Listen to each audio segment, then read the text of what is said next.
Good afternoon, everyone. We'll, everybody can go ahead and try to start making their way to the seats, but please bear with me. I wasn't aware that I was going to have to chair the meeting today, so I'll do the best I can. But yeah, this, yes, I think everyone needs to get out their chair scorecard right now. That's right. Please don't. So I will bring the meeting of the pre-agenda meeting to order. Okay, good morning, everyone. I just have one announcement question for you all, and then I'm going to turn it over to Lindsay Lanoy and Michelle Porche to talk about our middle housing annual report. I want to give them plenty of time to review that with you all. So on April 8th, that's our next agenda review meeting. We would like to continue our training with Tasha on open meetings. As you all recall, several months ago, we reviewed conflict of interest. And so I just want to make sure that that works with everyone's schedule. I'll send out a reminder. And if it doesn't work for you, just let us know as soon as possible. And we'll try to find a time that works for the majority of you all. But I'm looking at 10:30 on April 8th. It would be in this room. So an hour before agenda review. Does anybody have any objections to that right now? No? Okay. Okay, great. Thank you. Okay, so 10:30, yes.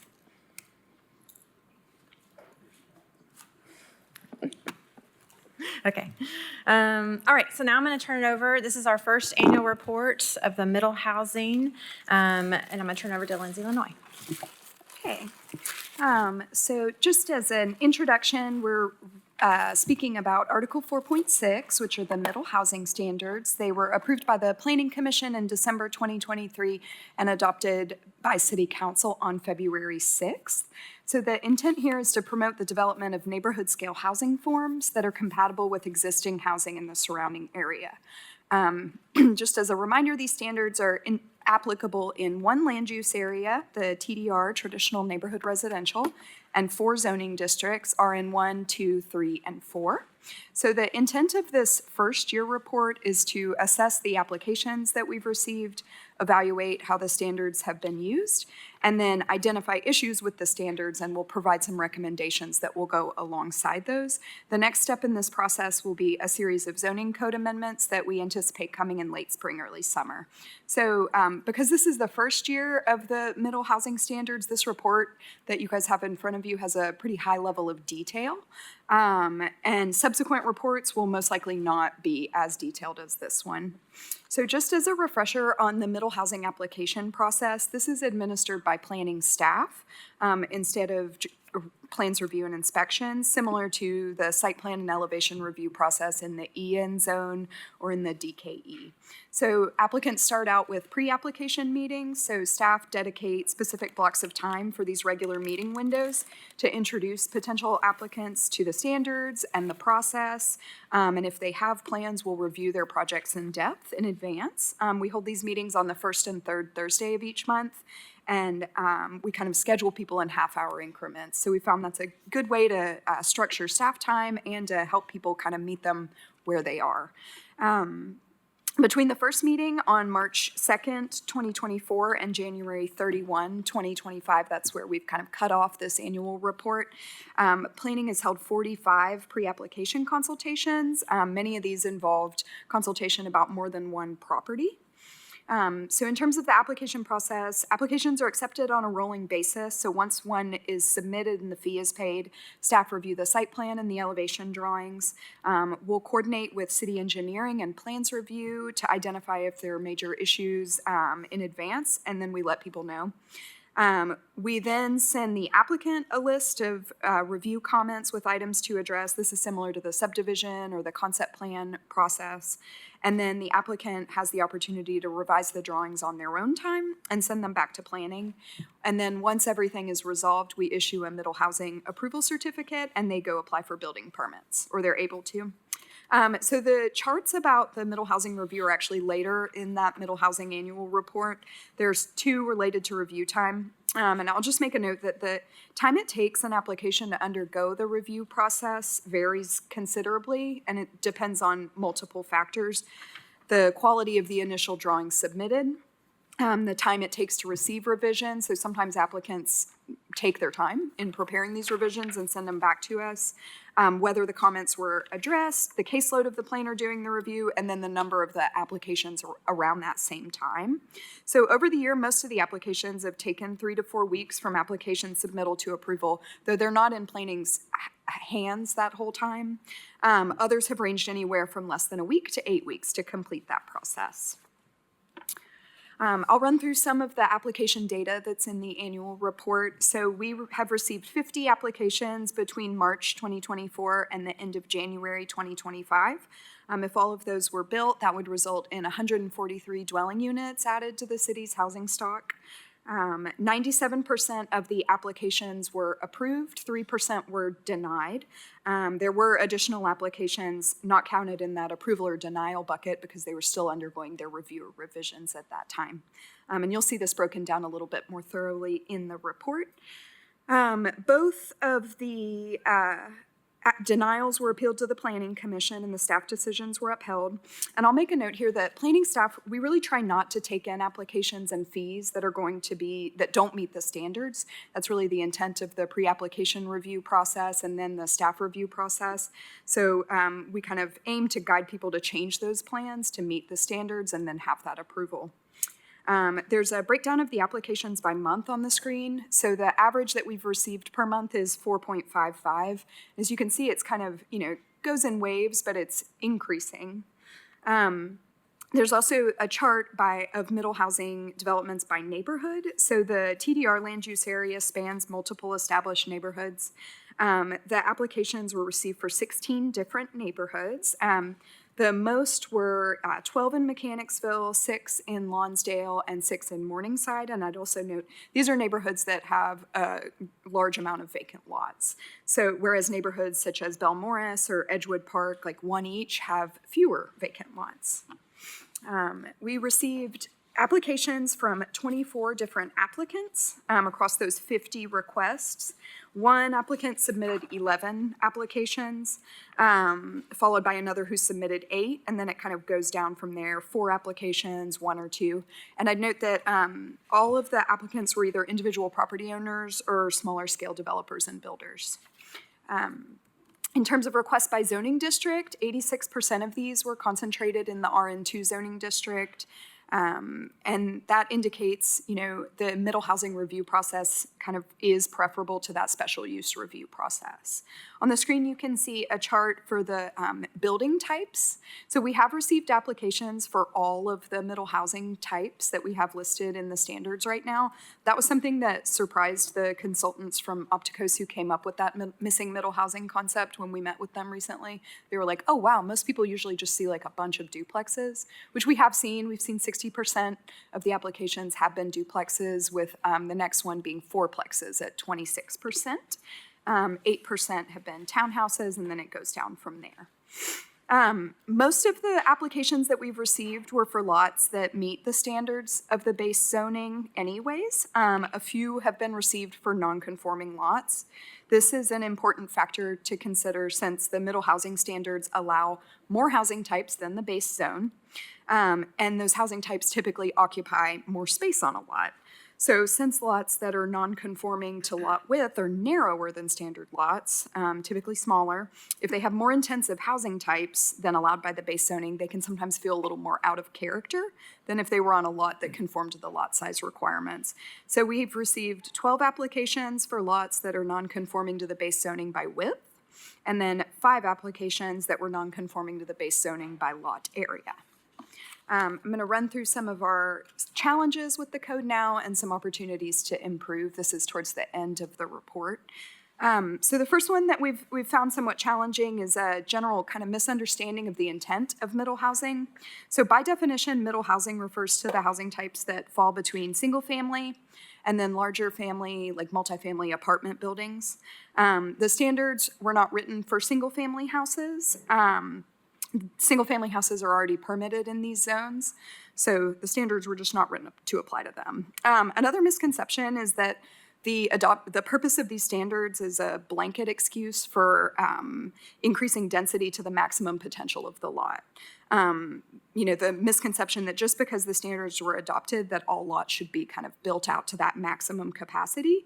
In contrast, middle housing is a tool to increase the diversity of our housing stock. So single-family houses, duplexes, fourplexes, kind of all within that street, adding a gentle density. I think that's a good phrase there, is gentle density, that's compatible in scale and form with the houses in the surrounding neighborhood. So our recommendation on that would be further clarifying the standards, and then also via education with applicants when necessary, the intent of middle housing regarding single-family houses and also intensity of development. We found challenges in folks attempting to combine the base zoning standards with the middle housing standards. The middle housing standards supersede the base zoning standards in Article 4. The two sets of zoning standards have different methodologies, and some applicants have kind of attempted to mix these dimensional standards, which can lead to a higher intensity development than is intended by either the base zoning or by middle housing. It can also kind of create issues in zoning review, permitting, and enforcement. So our recommendation on there will be, within the zoning standards, we want to further clarify where the middle housing standards supersede the base zoning standards and address any kind of remaining conflicts between those two, or clarify when the base zoning standards apply. Another challenge that we've had has been the application of middle housing standards on non-conforming lots of record.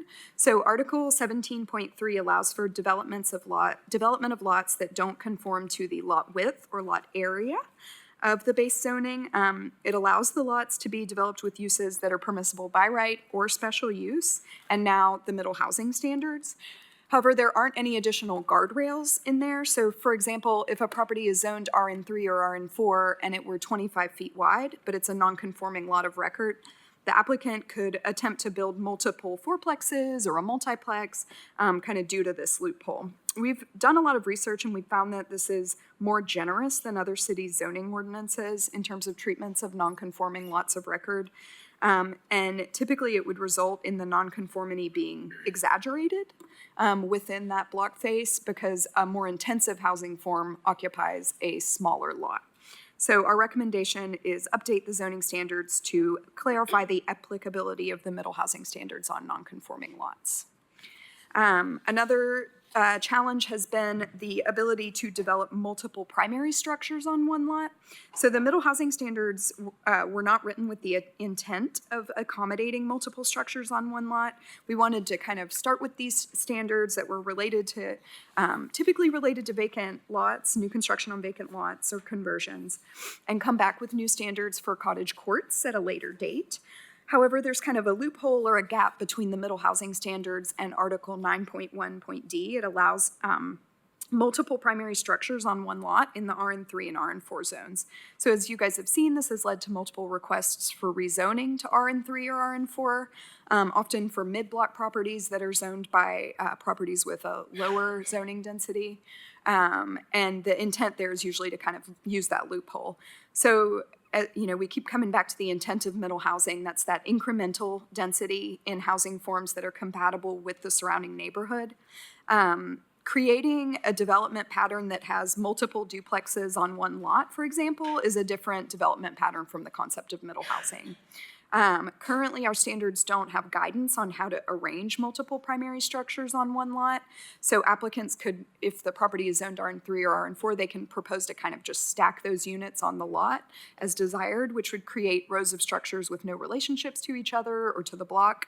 So our recommendation on this one is clarify the use of multiple primary structures on one lot. And this also includes developing new standards for lots with multiple primary structures. So we aim to address that soon. The report also breaks down a relatively minor issue related to front setback calculations. We also aim to make some minor clarifications to definitions. And I'm happy to talk about that further, but I'm going to jump to the last two. We think one of the other challenges is appeals being heard by the Planning Commission. So obviously you guys hear cases such as rezonings and subdivision concept plans that are very broad in scope, but you don't typically hear cases that are design related that are can be very detail and context oriented. However, the Design Review Board, or the DRB, hears applications for the infill housing overlay and for the downtown zone. And those are typically very detailed, and they consider the design related to the neighborhood context. And the board is comprised of people typically in the design and development community. They also review middle housing cases already that are in the infill housing overlay, and then look at new single-family houses and duplexes monthly. So we think that the Design Review Board will be a better fit for hearing these types of really detailed appeals. And our recommendation will be to delegate the appeals to the DRB instead of the Planning Commission. And then finally, the administration of middle housing applications. It can be kind of arduous for applicants to seek that middle housing approval prior to permitting, because they are expected to go through 2 review processes, 2 applications, 2 fees. This leads to a lot of different meetings, sometimes points of collaboration, and it takes additional staff time. So planning does believe that this process could be streamlined, and middle housing review could just be incorporated into the permitting process with plans review and inspections. So our recommendation there will be to eliminate the multiple application processes. Sort of take us out of the equation as a separate step and fold planning's review into the permitting process. The last slide I have is just a map that we've provided in the report, and it's also on our website, and I believe we aim to update this quarterly, just showing the different case locations as they're spread out along the traditional neighborhood residential area. Michelle and I are happy to answer any questions, and if you have questions too after you have time to dig into the report, feel free to follow up. Well, thank you, Ms. Portier, that was a wonderful update. And I do think it is very important for us to go back and look at this plan as we've all planned on, so to speak, after a year, and to see how it's operating. So I do have a question. It's more of an in general. You've got a lot of great recommendations in here.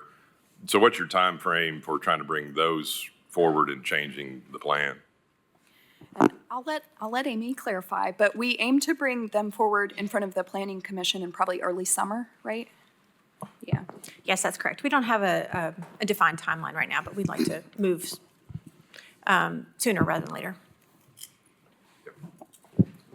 Great. Was there anything, I apologize if I missed it, but was there anything in the recommendations that looked at expanding the borders of missing middle? No, not at this time. We did not explore that as part of this. This was more of a look back of what's been working and maybe where there are opportunities for improvement. Since the revisions to the plan, it sounds like we wouldn't be seeing those to approve it until the summer. Is that something to be discussed? I mean, sure, it can be discussed, yes, if this body wanted us to look at that. It could be a recommendation that you all send forward to City Council. Okay. John, just a quick question. What was the reason for the intent originally for the multiple application process? If we're, now wanting to bring it into just the mainstream, why did we do that to begin with? That's a good question. I think that it stemmed from the fact that planning is involved in the review of site plan and elevation drawings for multiple zoning districts that have similar kind of design standards. We review site plan and drawings for the EN, Established Neighborhood Zone. We review the DKE, other kind of RN4 townhouses, site plan review like that. And I think a lot of it was related to the design aspect of the middle housing standards.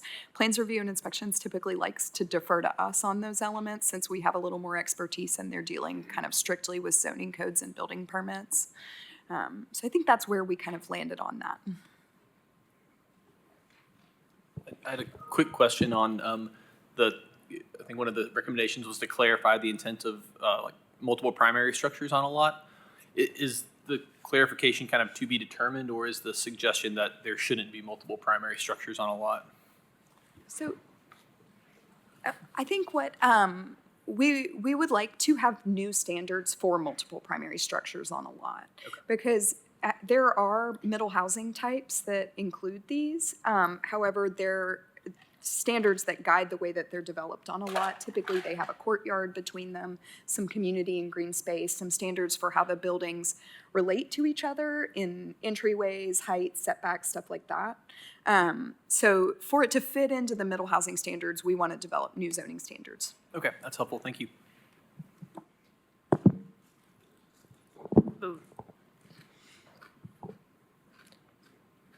I do have another question. I just lost it, though.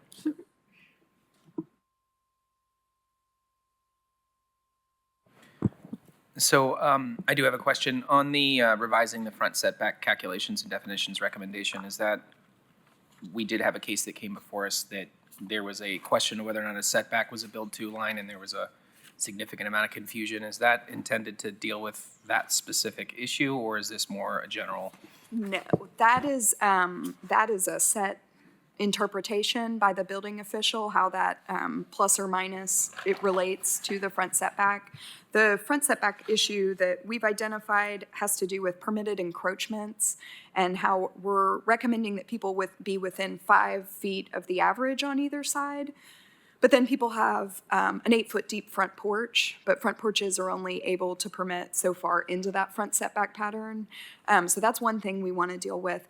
Another element that we want to revise for the middle housing standards, the city will look at a block face based on the zoning district. So if there is a property that's zoned RN4 in the middle of the block or on the corner of the block, they don't factor that into the average of the block. So the property that's zoned RN4 may have a very different setback within the block face, and what we think the intent of middle housing is to have everything be relatively aligned. So we want to clarify that as well. I remembered it. The recommendation about having the design review board take on the appeals, I just want to kind of make sure I understand the process there.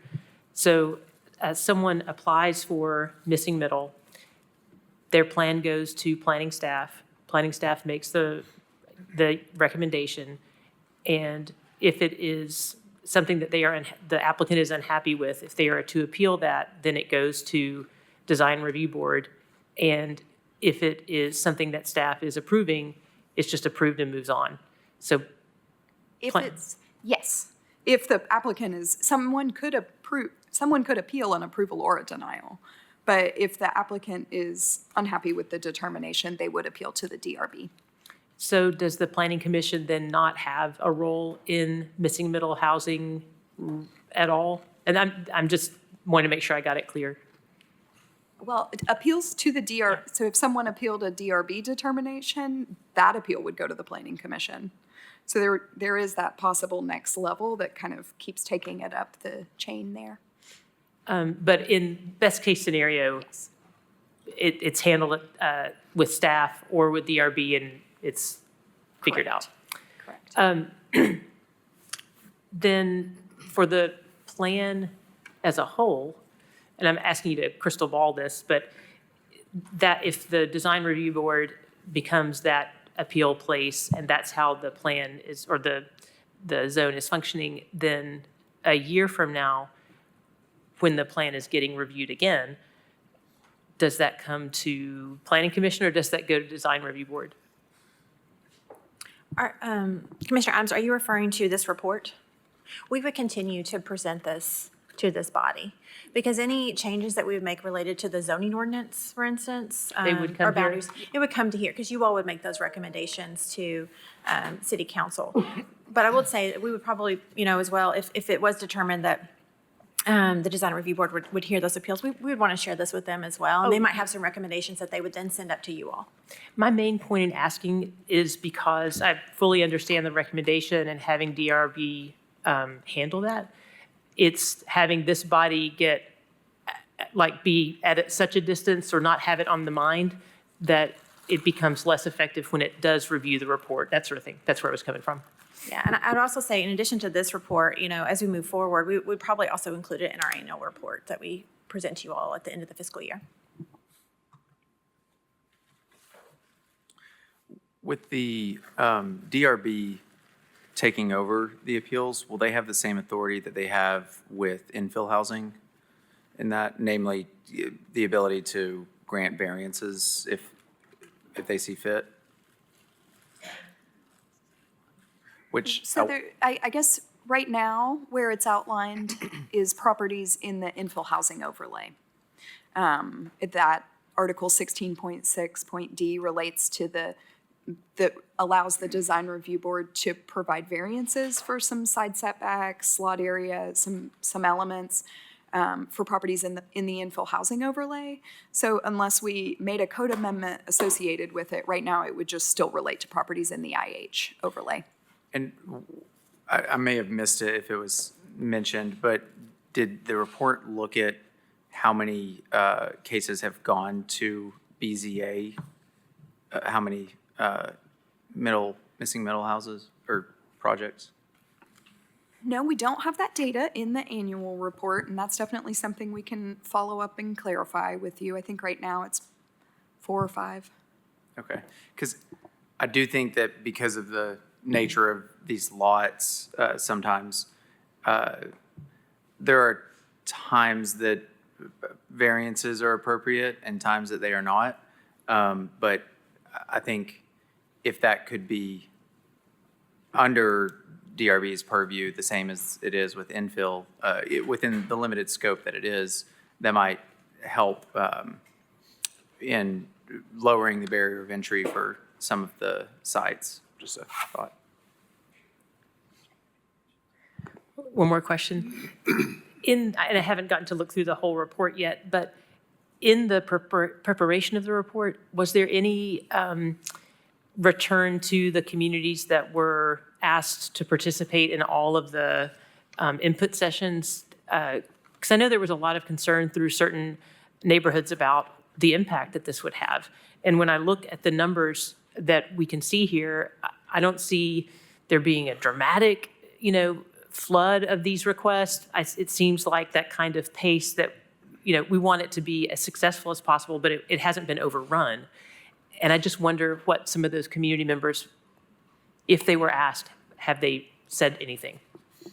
Yeah, we did not do an additional round of public engagement, neighborhood meetings associated with the middle housing report. I think the other thing that might make that challenging right now and maybe something to look at further down is that most of these haven't been built yet. A lot of them, we have some records of where they are in the permitting process, and most of them at this point are in permitting or kind of wrapping that up. But right now, I think the actual physical effect of that is not as visible yet. And so that might be something that's good to capture later, for sure. I think that would be good. I say that only to make sure that there's sort of a call and response with this project, because there was so much input at the outset. And I also want to say thank you for preparing this report so that we have that. It's a year out. How did it work? And to my eyes, nothing broke, but we did figure out ways that we can make it even better. So I really appreciate that. Any other question? Do you have another question? I also wanted to add to that. So really grateful for staff. This was a significant undertaking. So Lindsay and Michelle, but additionally, Allie Ketron and Josh Boker on our staff, as well as city staff that contributed to this and helped us to review it and collect data. So Cheryl Ball, Brian Berry, and Mark Reels. Yep, very good. And my apologies, Lindsay, I didn't mean to call you Ms. Portier. Sorry, Michelle, out of the gate. But yeah, I agree. I think it was a great update to the report. And we'll look forward to your upcoming revisions for the missing middle. So it looks like we have 7 more review items that staff want to cover with us. Mike's got the first couple, and I think there was a small revision to the Masana Investments one, if you want to cover that, I guess. Yeah, I can cover that in just a moment. It was a pretty minor modification to the staff report.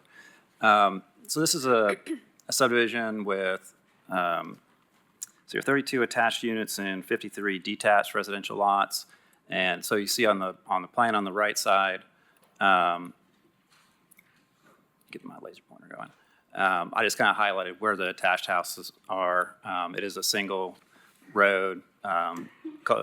It's not a cul-de-sac, but a single in and out road for the townhouses. It's not attached to the rest of the subdivision. There is a sidewalk connection between the two, though, an internal sidewalk connection. So this property was rezoned recently to planned residential up to 6 dwelling units per acre with 4 conditions.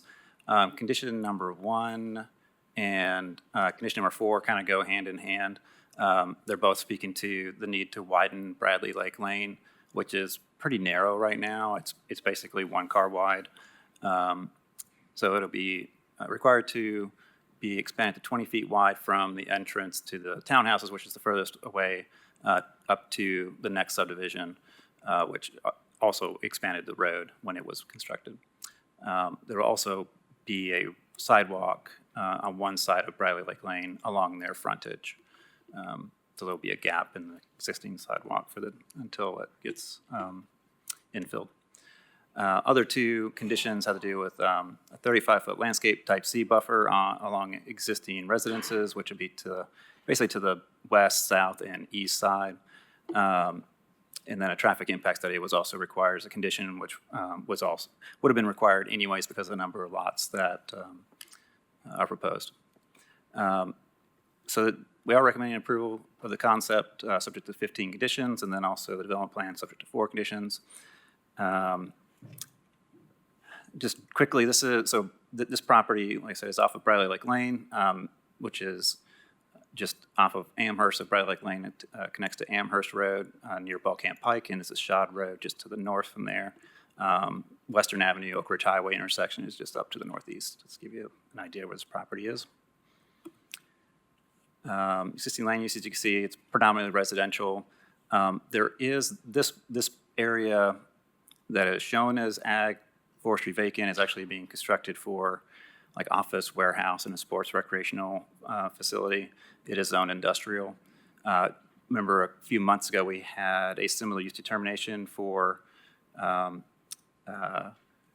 commercial recreational facilities and industrial zone that was related to this property here. And then on the other side of Amherst is a cement factory. So future land use map, the property's in the suburban residential land use, has hillside protection on it. It is wrapped around by the city as well, so I just wanted to show you in the city's land use plan, it's low density residential in the nearby properties. So it's a little bit less intense in the city's portion than it is, and it could potentially be allowed in the county here. So suburban residential, primary use is single family with secondary use is attached residential. So this project kind of fits within that. The primary use of this property is single family detached, and the secondary use being lesser units is the attached units. Is looking at more like house scale, like single family house scale structures. The townhouses that they provide elevations for are 2-story pitched roof, so they're house scale. Zoning in the area, so same kind of planned residential and other low density and agricultural zonings, but this is the industrial zoning that I was talking about. That it actually is pretty significant area of industrial zoning. It's been there for quite a long time. The property is mostly in the hillside protection area, with the exception of some of the low-lying portions of the property. There's about 17.18 acres in the hillside area, and the slope analysis recommends about 11.25 acres of disturbance. This project does propose 12.8 acres of disturbance, so it's a little bit more than the recommended. There's a condition recommended that the disturbance stay within the number that they're proposing, so they don't go over that in the permitting phase. And just to highlight the areas where it's not going to be disturbed, on the east side of the property is pretty tight to the property line. On the west side of the property, it does get larger non-disturbance area. This is also where a required 35-foot non-disturbance area is. So part of this would be required regardless. Some of it will be required as part of the condition that they stay within. And then on the south side of the property, this is where a majority of the non-disturbance within the hillside protection area is actually located. Landscape screening, so the type C landscape screening is required where you see the green. Where there's also a 35-foot non-disturbance area on the west side and south side, which on their grading, on their preliminary grading plan, it already shows not proposing any disturbance in those areas.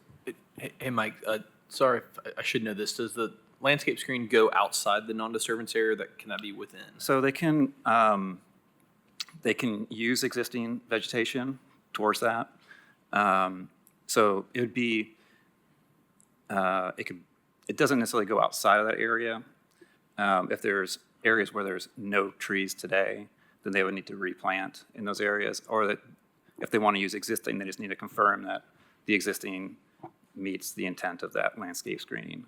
Which Okay. the type C is more of the distributed tree, so it allows some filtered views through. It's not a continuous line of trees. There's gaps between trees, so that's the type of landscape screen that was required. Got it. But they could plant that landscaping in the non-disturbance area. Correct. Okay.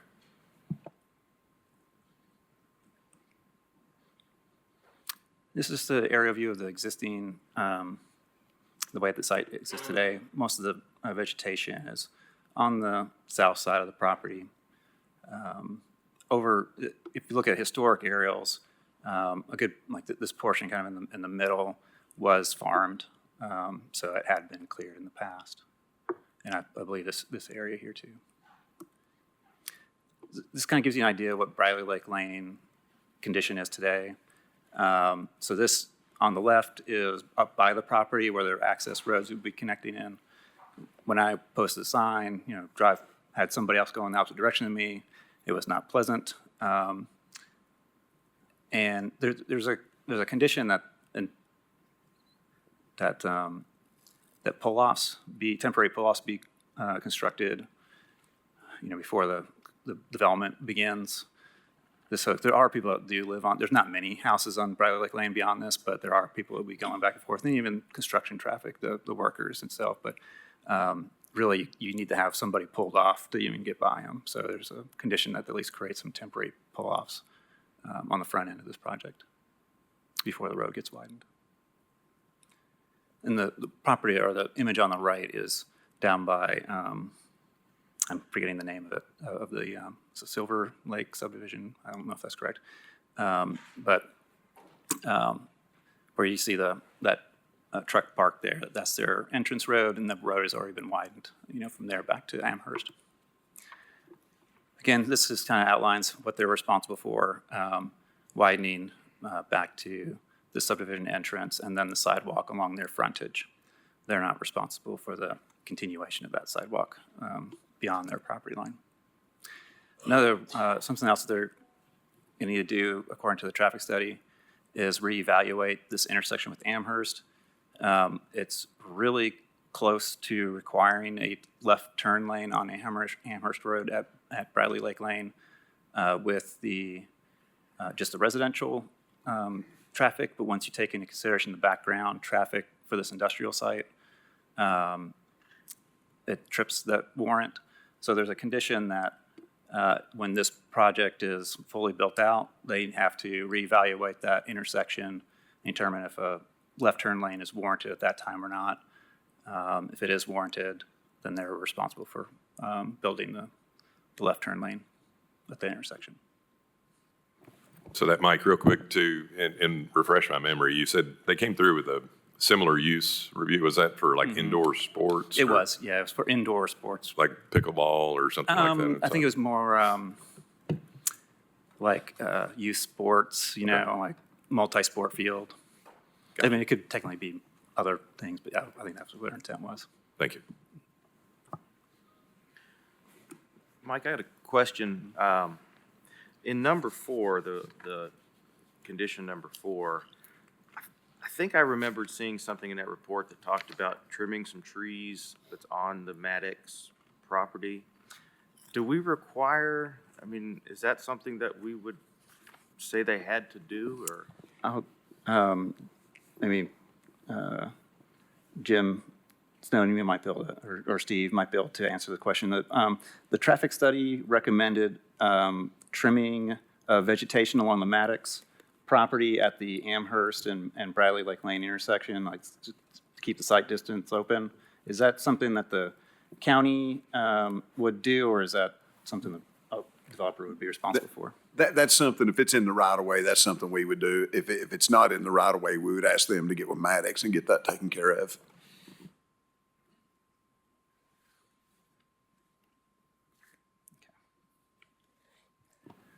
Very good. Is there any more questions on number 48? Okay, well, we'll move on to item number 54 then. Sorry. So this is a little bit of a unique situation. So the property is zoned planned commercial. The planned commercial zone really does not, it lists broad categories of uses. It doesn't specify which land uses are explicitly permitted. And this is a little bit of a unique mix of use. So we, as a staff, we felt like it seemed okay, but it seemed better to bring like almost like a master plan forward to the Plan Commission first, so they weren't developing a full set of plans for something that ultimately would not be approved. So that's the primary purpose of this, is to look at the mix of uses that they're proposing. They will have to bring back detailed development plans and potentially a concept plan later. So just know this is just the first run of just generally giving them a thumbs up on the intensity of uses and the types of uses and general site layout. So if you have questions on that, I can hopefully address them, but let me go through first here. So background, so this property was rezoned to planned commercial in 1979. I just found out, I just got the minutes from that county commission meeting today. Had some very specific conditions attached to it that I'm not sure we could enforce these days. Some of them we could, but they were very specific use requirements. So it was intended for a mall at one point, and so there was conditions related to that mall, how many main, like large tenants they had, and how they had to be of a certain national or regional importance. Like so it was, I think those would be the tough ones to enforce today. There are other types of elements, like number of access points to Asheville Highway and parking lot curbing and things like that could potentially still apply to this property and probably wouldn't impact the overall approval or use of this property in the plan for the use. I think we just need a staff talk through that between now and Thursday and make sure everyone's comfortable with this proposal with those conditions. Make sure that a new rezoning isn't required to That was gonna be- take those conditions off. Right, that was going to be my question, but that might be a Tasha question, but it's planned commercial anyway, so it doesn't define what can and cannot be technically, and we can't conditionally zone inside that too, so Can't we? It's in the county? Not the uses.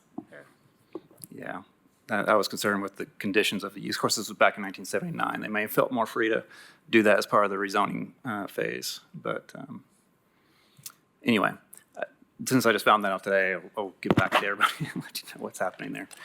Can I ask another question about that? It's specific to that. This is a learning thing about if so much time has passed. I mean, it's been a minute since 1979. And all the context of this would have changed, and it seems like it's just like a concept plan would have a time period where it would sort of time out. Would this not also have something like that? No, not absent future or additional conduct or action on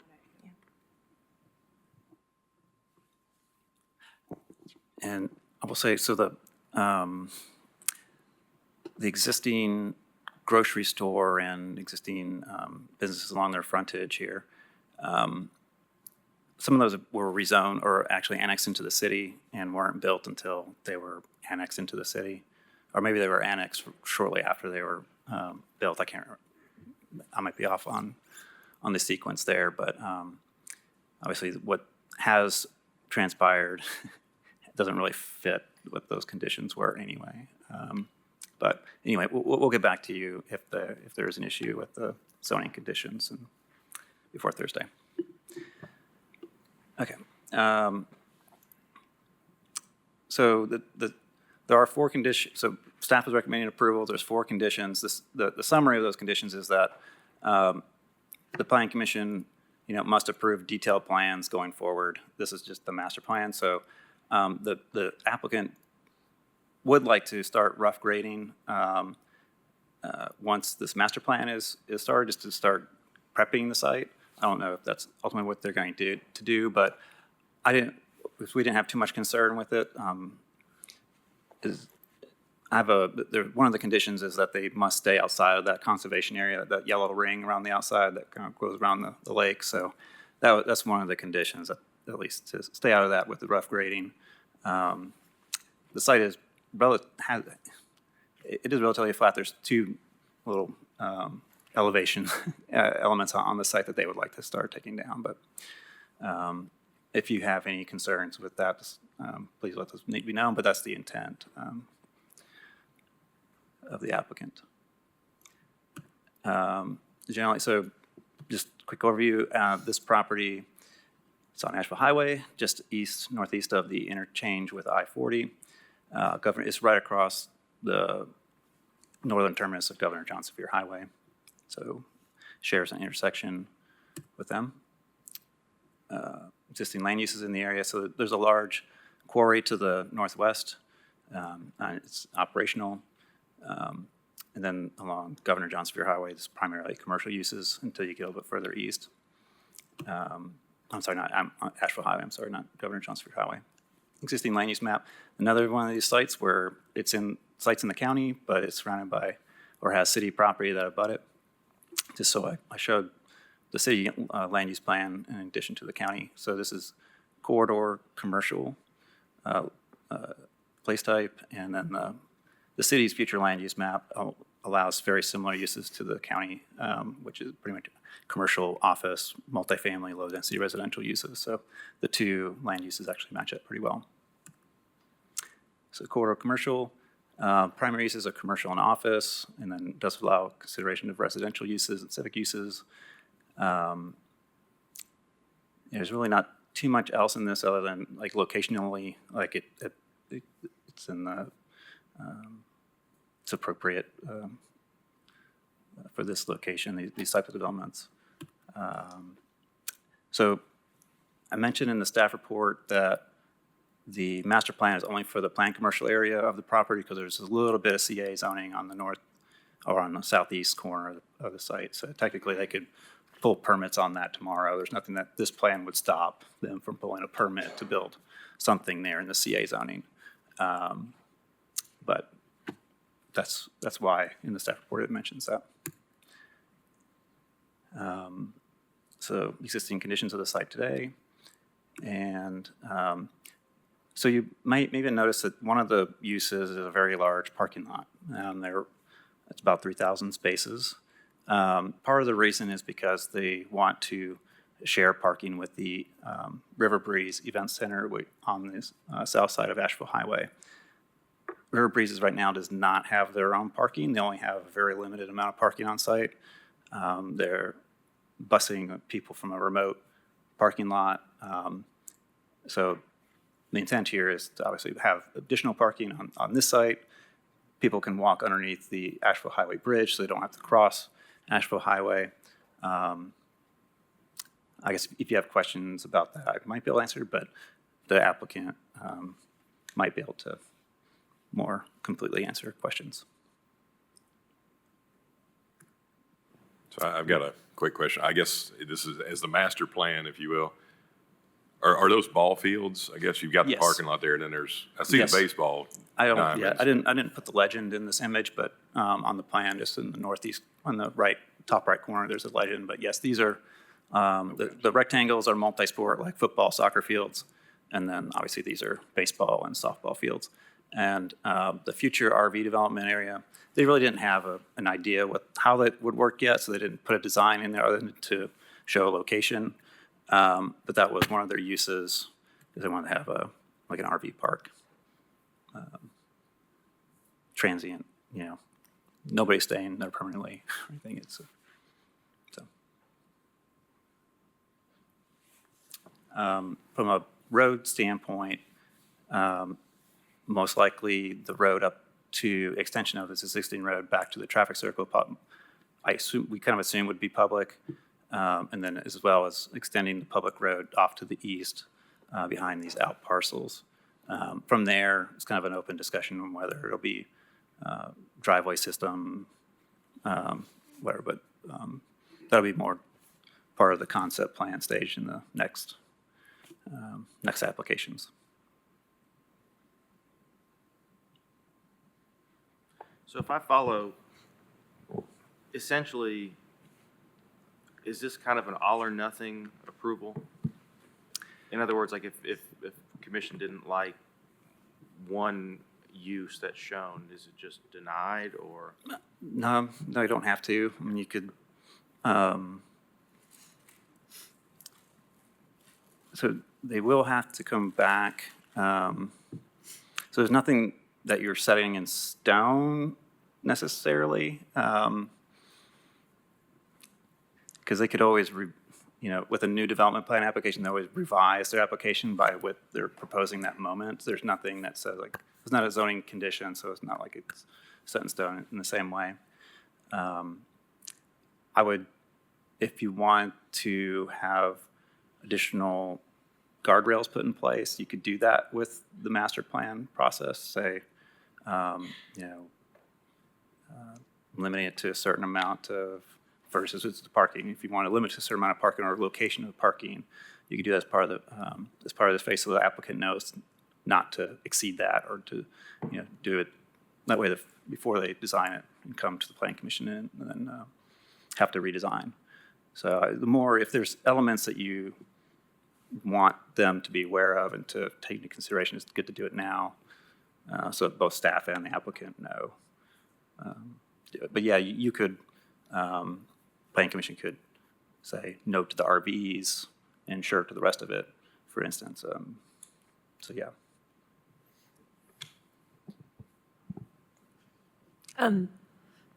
What about the river access? I understand that the yellow border is not to be touched during this pre-grading time, but does the applicant have full river access because of the ownership of the property?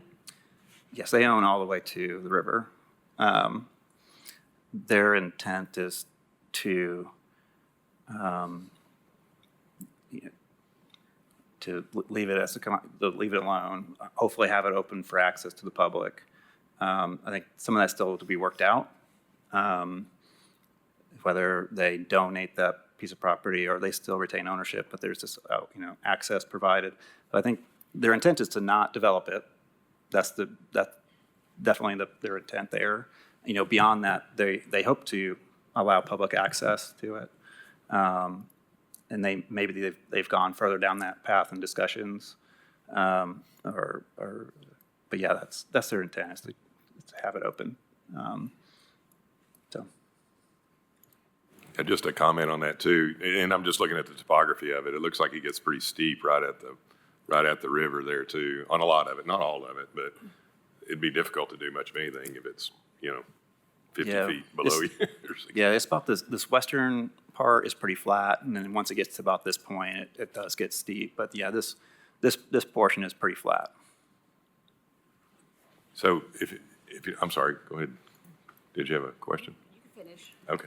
I guess I just want to get my mind around procedurally again, because I guess any kind of planned zoning we have in the county, it's usually come in with a concept plan first, and then it moves to a development plan, and goes from there. But we're just kind of creating a master plan. Is that just a discussion? It's just their preference and kind of baby stepping through this.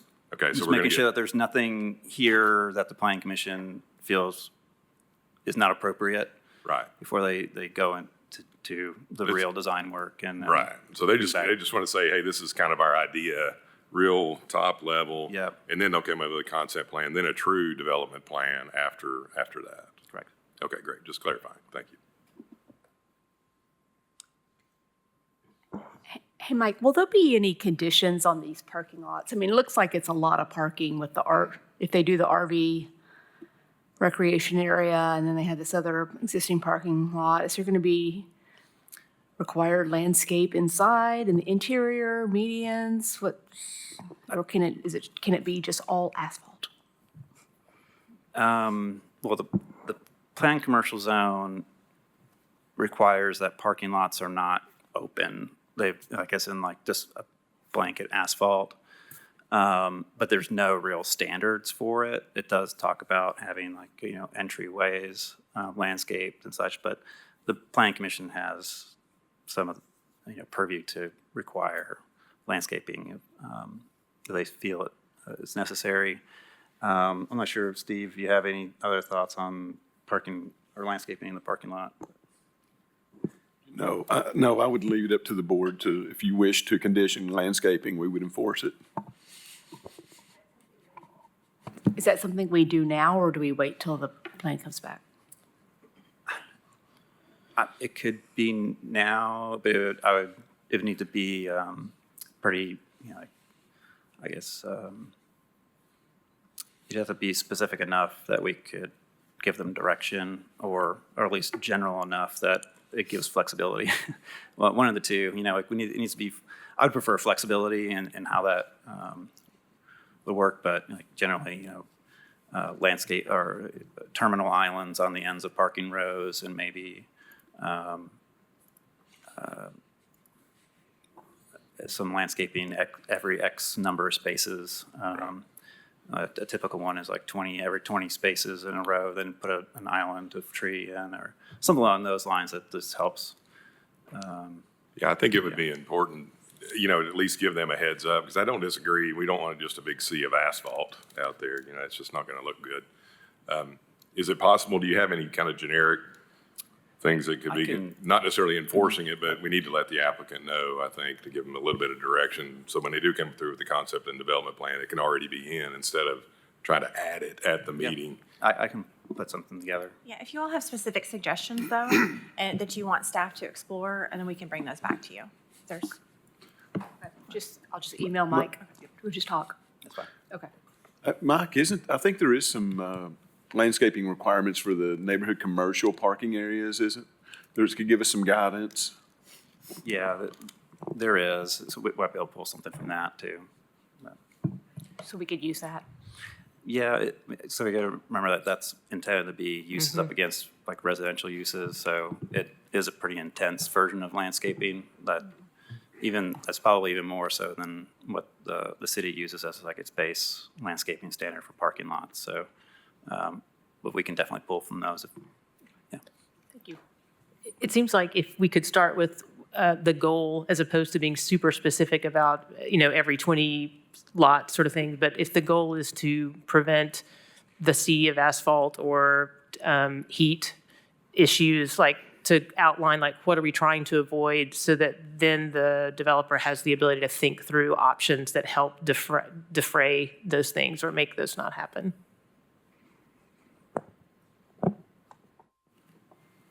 Sounds reasonable. Anybody else? Oh, I'm sorry, Logan. Question, with the parking, you mentioned that it was going to be shared with the entertainment space on the other side. That's in the city, correct? No, they're both county? Yep. Okay.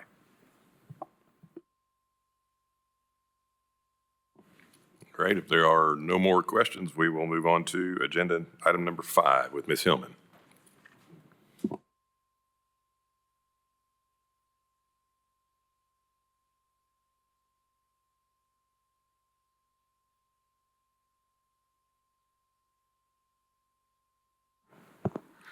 Okay, so yes, item 5 is 8B23OA. This is a city zoning ordinance amendment to the CN Neighborhood Commercial Dimensional Standards. When this case was first submitted by Mr. Marlowe in 2023, it was one of several amendment cases geared towards enabling middle housing, and it was reviewed in that context. The Planning Commission dismissed this case somewhat in favor of other code amendments to create the middle housing article we have now. The applicant appealed that decision to City Council, who remanded it back to Planning Commission for further consideration. It was then postponed several times and then tabled until now. Staff worked with the applicant on some minor adjustments to the amendment language for clarity and consistency, and we are recommending approval of the amendments as shown in this case package. I'll talk through each amendment and then explain the basis for approval. So the first amendment establishes a new interior side setback in cases where the CN zone exclusively features a residential use and abuts a residential district. In this case, the setback would be reduced from 20 feet to 10 feet or 20% of the lot width, whichever is less. This provides more flexibility based on the context of what's being developed, and the dimensions for residential are comparable to RN4 and RN5 standards for multifamily. In RN4, it's a 12-foot setback or 15% of the lot width, and in RN5, it's a straight 10-foot setback, so it's kind of in between those two. This amendment eliminates the minimum corner side setback, which brings neighborhood commercial more into alignment with other zones like the general commercial districts, which are the other columns shown that aren't redlined. This part of the amendment went through some revisions to account for site distance concerns, but I worked with engineering and we determined that it's better to keep the CN standards consistent with others and not really address site distance within the dimensional standards themselves, and then engineering would address any site distance issues on a case-by-case basis. And perhaps at a later date, we can work on an overarching ordinance amendment to address any persistent engineering conflicts with dimensional standards in general. This amendment reduces the minimum rear setback from 20 feet to 10 feet unless the property abuts a residential district, in which case it's 20 feet reduced from 30 feet, or 20% of the lot width, whichever is less. It also adds a new rear setback for a residential use abutting a residential zone so that it's also 10 feet or 20% of lot depth. Did I say depth before? I'm sorry, lot depth in both those cases. Again, this provides a more nuanced approach depending on the type of use, and it brings the rear setback more into alignment with other commercial zones like CG. Staff conducted research on various components of neighborhood commercial zone properties, and we found that 31% of these lots citywide are under 7,500 square feet in area. Of those lots under 7,500 square feet, approximately 1/3 of those remain undeveloped.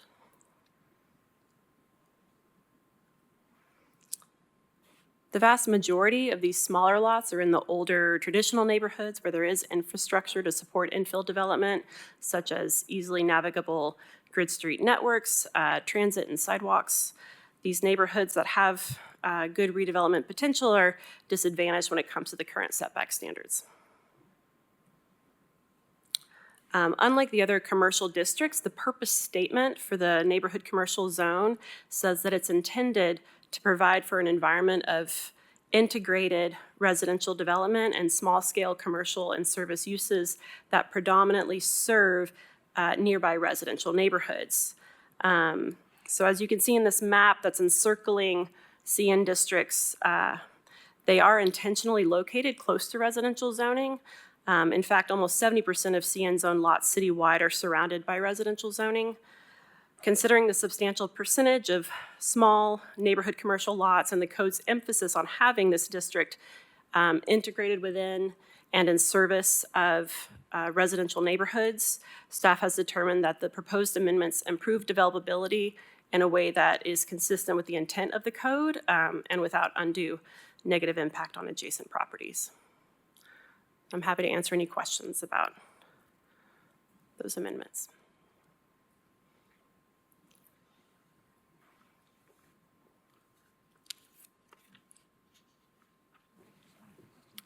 Anyone? Good. Well, thank you, Ms. Hellman. I think that presentation will dovetail nicely into the next one. Yeah, item 8. This is 3A25 OYP, which is the one-year plan, the annual update. For the annual one-year plan update, staff are recommending one change to the text of the plan, and that is to remove the duplex location criteria from Chapter 2. The one-year plan was adopted by referendum in 1982, so it is unique in that it's part of the city charter. Its purpose is to strengthen the relationship between planning and zoning. Previously, sector plans served as guides for zoning, but conformance to the plans was not legally required, and that changed with the one-year plan charter. Any rezoning request within the city limits must conform with the one-year plan's land use classifications, as well as the sector plans. The one-year plan also provides specific location criteria for certain uses that inform development, such as the duplex location criteria. So after reviewing the duplex location criteria, which is shown here, and then comparing that to the purpose of the one-year plan, staff are recommending the removal of this criteria.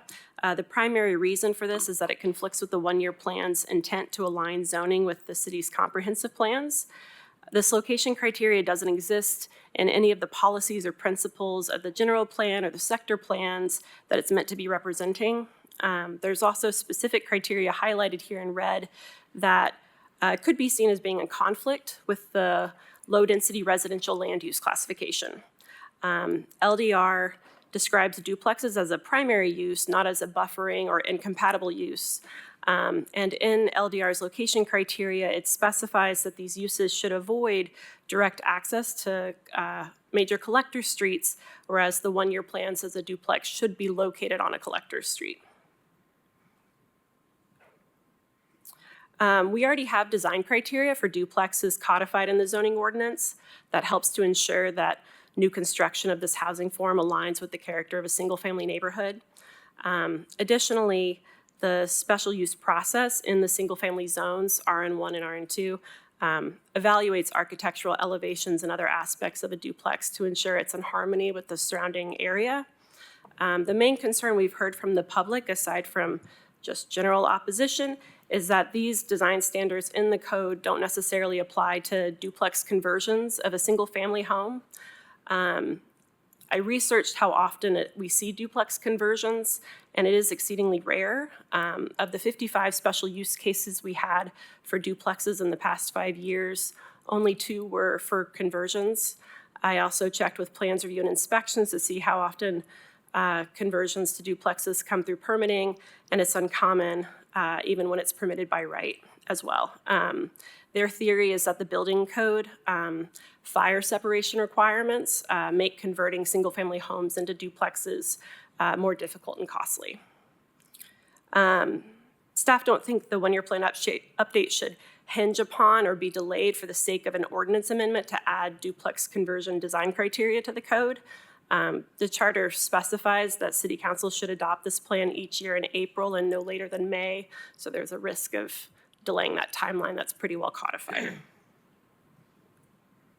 Oh, but I will add one more thing. So we do have an ordinance amendment that's been postponed to April, where we are looking at duplex dimensional standards, and we will also be looking at the principal use standards for duplexes as well as part of that ordinance amendment.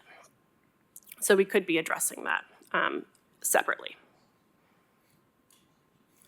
Lastly, this update to the plan is supported by the city's housing strategy update published in 2024, which identified land use policy change as an important avenue to meet housing needs and drive down the cost of development.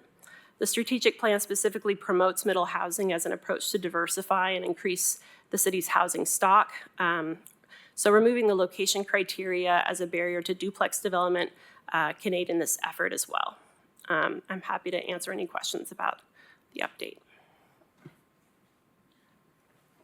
I'm kind of curious. So I would imagine that the vast majority of the duplexes and quadplexes that would be built would be rented, owned by somebody and rented out. Do we keep track of like the rental rates? You know, like, are they typically cheaper than an apartment, more expensive? And I guess the second prong of that question is and I guess this probably wouldn't come before planning, but if somebody was to condo a duplex and be able to sell it, do you have any idea if that's happening with some of these that are being built?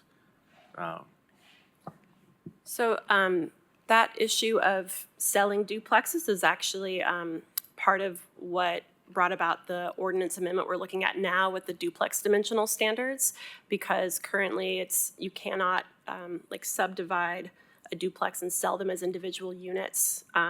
You could do a condo approach, but we're told, I don't know personally, but we're told that that's potentially difficult to finance. And so we're looking at some different solutions for being able to sell duplexes on a per unit basis through the subdivision process. But currently, yeah, it's a single lot for a duplex, the way it's set up now.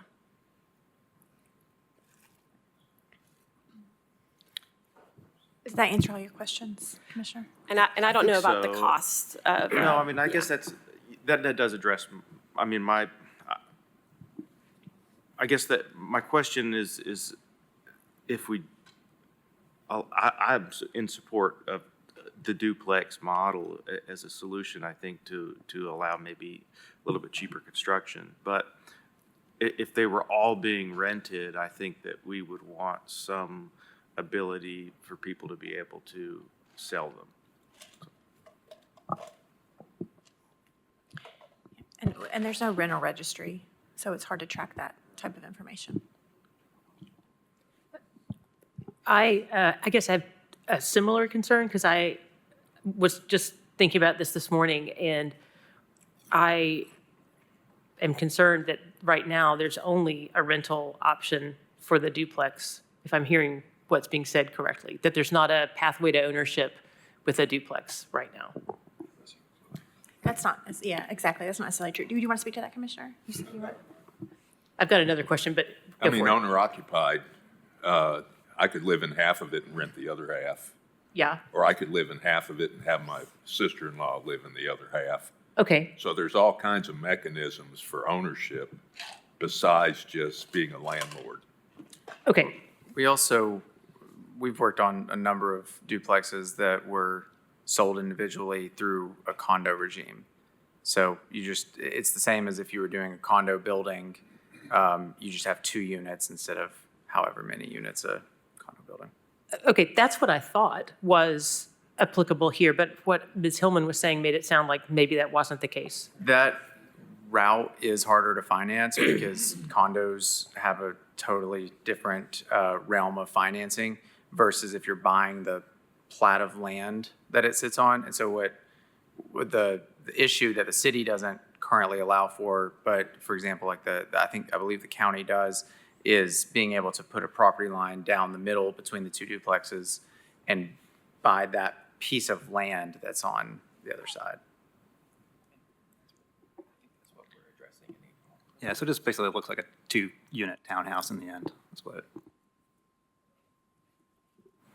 The other question I had is about the conversions, because it seems like the data that we're talking about for looking at to say this isn't something that we need to be as concerned about is data that would be collected under a different structure for where you can build duplexes or where it's possible. So yeah, I pulled special use data to see where a duplex is considered a special use and how many of those were conversions. And then I did reach out to plans review and inspections to see how many were permitted by right. And it looked like it was it was 2 to 3 within the past several years.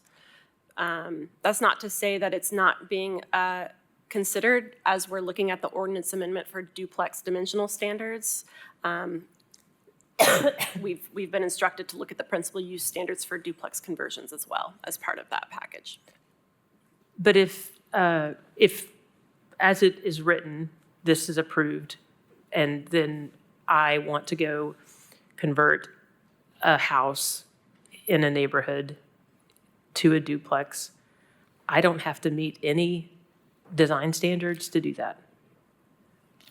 If it's a special use, we can certainly apply conditions and look at the design, the elevations as part of that special use process.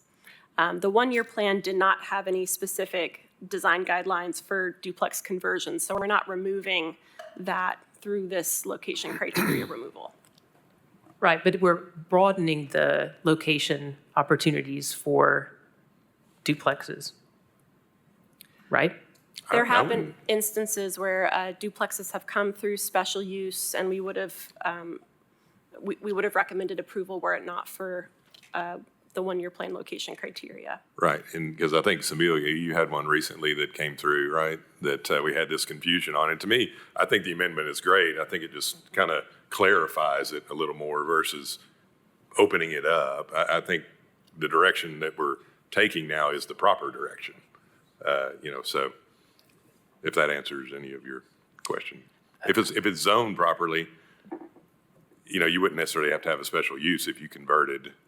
But if it's R2 inside the missing middle, I guess they would have to go with the missing middle. But if it's I'm thinking about the scenario where it's R2, it's not in MMH, it is in a neighborhood that is unaccustomed to having a duplex, and now it can be a duplex. It's an existing structure that's being converted, and does the person developing that have any design guidelines to make sure that they don't convert that structure to something that would, even though it fit in the neighborhood originally, now it doesn't because there wasn't attention paid to that?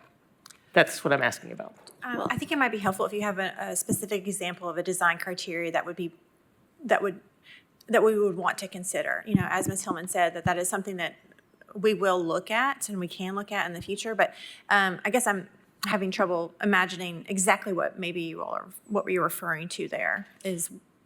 Yeah, when I think about, I'm going to use MMH as an example right now because I think that program really looked at making sure that there was continuity within a neighborhood. So I think that did a great job. And so if there aren't any kind of guidelines like that talk about where doors are, or that the structure where, in this case, if you're converting a home for some reason, now it's easier for the person, maybe it's firewall issues or whatever, to put the front-facing doors on sides so that now the structure's facing the street with no doors, or it's those sorts of things that I'm asking about. If that, yeah.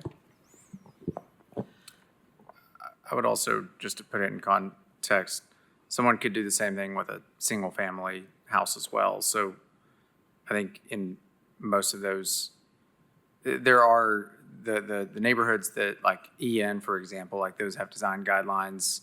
And then, of course, infill neighborhoods, things like that, where there are strict guidelines for making sure that everything fits within the context. But in most other neighborhoods, it's the same as someone can always put a uglier house, next to you. So I would think of those in similar contexts.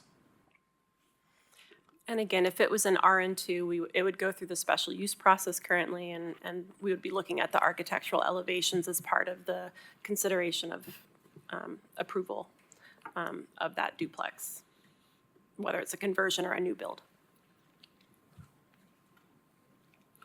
Very good. Well, if there's no more questions on that, we'll move on to number 28. This is 2F25RZ. This is a 9.69 acre property on Hall Drive just off Dutchtown Road in the Cedar Bluff area. The request is to rezone from agricultural with a little bit of CA general business to planned residential with a density of up to 8.5 dwelling units per acre. In the zoning layer, you can see there is a diverse array of zones, including planned residential with densities generally ranging between 4 to 6 dwelling units per acre to the north. In the aerial view, you can see that nearby to the west, there is a significant ongoing office park and business park development on the other side of the highway, providing job hubs which may support more residential interests in this area. Multifamily residential development is also under construction at the intersection of Mabryhood Road and Dutchtown Road, just to the west. And then, as you can see in the image on the bottom right, of the property's access to Dutchtown Road. It's at a location where there are sidewalks on both sides of the arterial, and there's a center turn lane for easy access to Hall Drive. So these conditions do support consideration of an increase in residential intensity at this location through the planned residential zone, where there is growing workforce opportunity and residential development. Just as there's diverse zoning, there's also a diverse mix of land uses surrounding this lot, which include private schools. It abuts Webb School, and the Christian Academy of Knoxville is nearby to the east. There's a mobile home park, an auto salvage yard, an office warehouse, a landscaping company, a church, and single-family detached residences around this property. The place type is suburban mixed residential, which permits consideration of PR up to 12 dwelling units per acre, and describes residential development as a mix of single-family, duplexes, multiplexes, and townhouses. Staff are recommending approval of the PR zone at a density no greater than 5 dwelling units per acre, as opposed to the 8.5 requested. The PR zone is supported by ongoing business and residential development, as well as the existing road infrastructure of Dutchtown Road. The reduced density is primarily due to the significant presence of closed contours on this site, which may indicate sinkholes. A 50-foot buffer area will be required around the outer rim of each closed contour unless a geotechnical study is provided that shows the closed contours are not sinkholes. Considering the size and quantity of potential sinkholes, we recommend reducing the density so that clustered development is not out of character with the intent of the SMR place type. This is consistent with Policy 7 of the Comprehensive Plan to encourage development practices that conserve natural features on what appears to be an ecologically sensitive and it's a fully forested lot. I'm happy to answer any questions. This isn't necessarily specific to this project, but I've heard that come up a couple of times with sinkholes on different cases, and I'm curious if they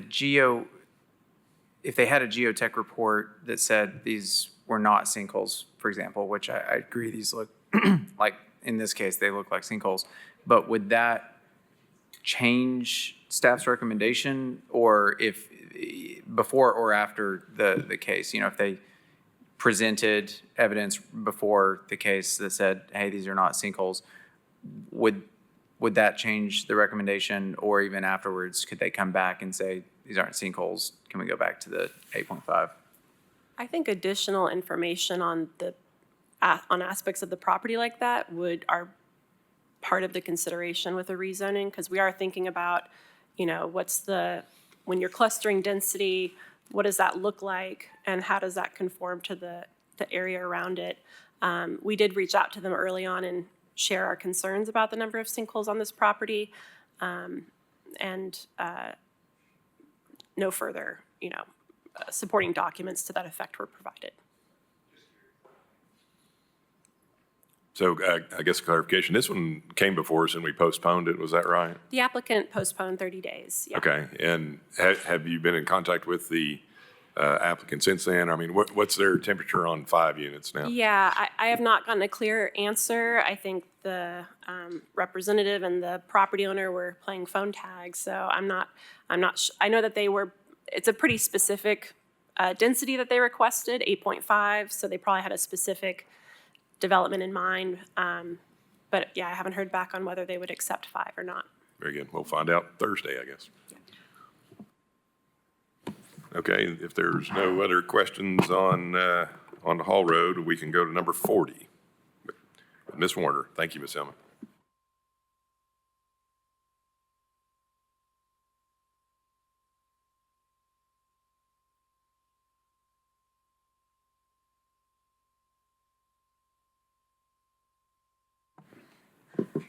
Okay, this is for a 7-lot, single-family residential subdivision on 2.61 acres on Montricher Avenue off of Tazewell Pike.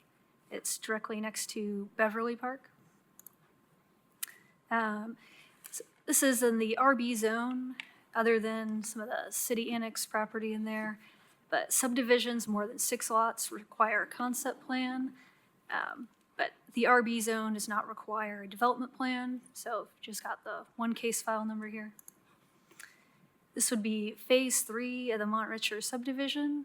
It's infill development along Montricher Avenue, so no new roads would be created.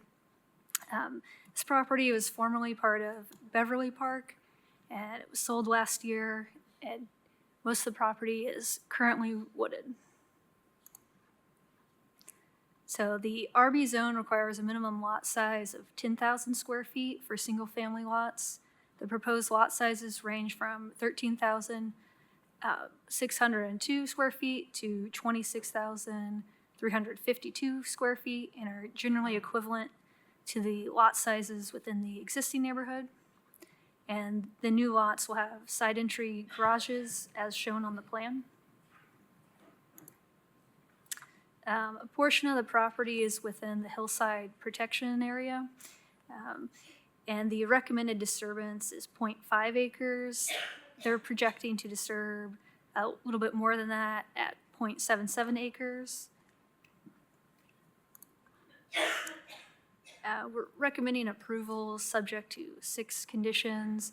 Most of them are fairly standard, including certifying site distance. Anyone have any questions? Yeah, hey, Whitney. Yep. I know this was on our agenda last month and it was postponed for 30 days. Do you know, has there been any changes to the recommendation or the conditions? And if the developer had met with the community? I know there were several comments prior to the meeting and I noticed there hasn't been anything new. No, the recommendation has not changed, and I haven't heard from, I know they were postponing to meet with the community. They didn't change anything on the plans, so I'm not sure if it was resolved or. Okay, thanks.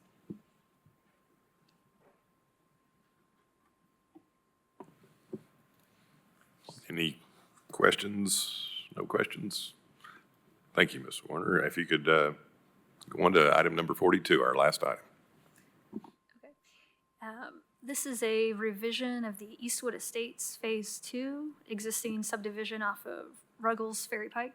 So previous approvals are from 1995 and 2000, so those concepts have since expired.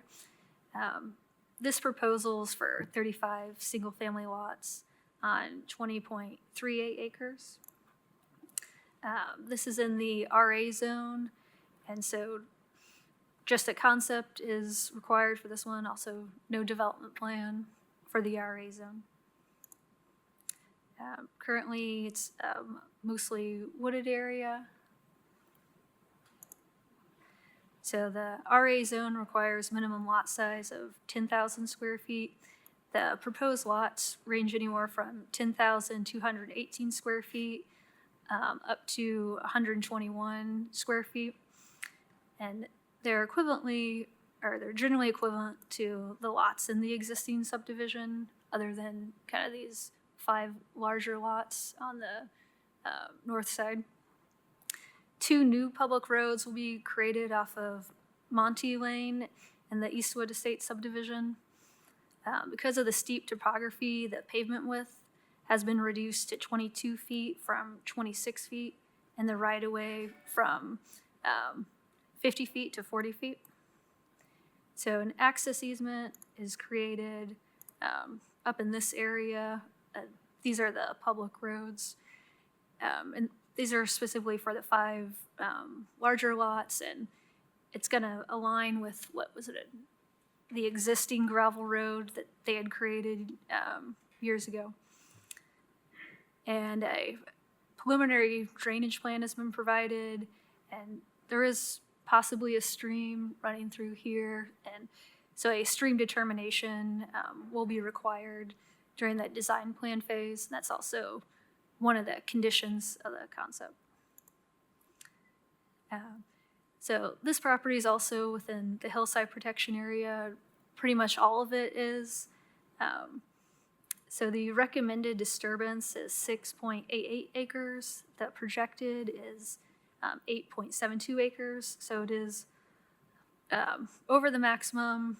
They also didn't provide disturbance for the lots up here off the access easement. So it'll likely be more than that, but for their preliminary grading plan, they didn't show any kind of projected disturbance there. We're recommending approval subject to 9 conditions, including 4 variances. A couple of the variances have to do with the vertical curves, then the other ones have to do more with the horizontal curves for broke back curves. But ultimately, the roads meet AASHTO standards, and Engineering and Public Works has approved of them. Have any questions?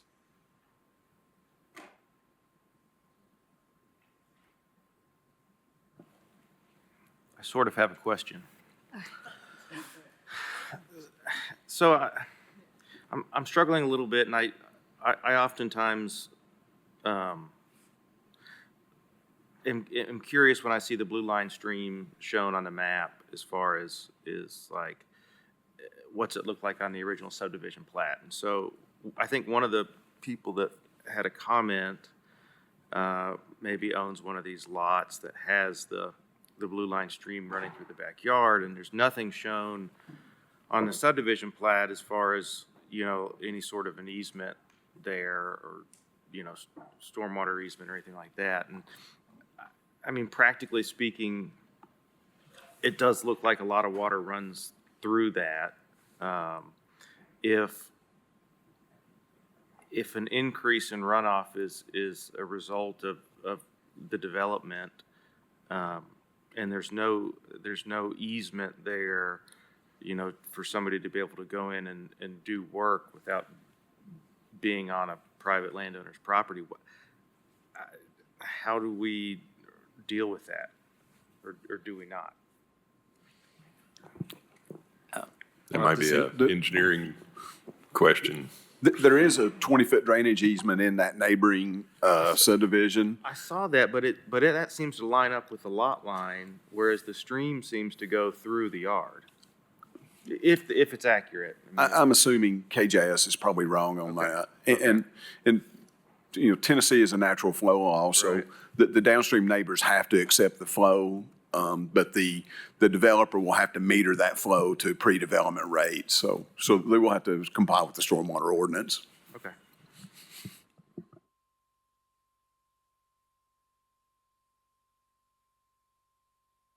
Any more questions? Any other items anybody wants to talk about real quick? So, great. Well, seeing none, we'll adjourn. Thank you.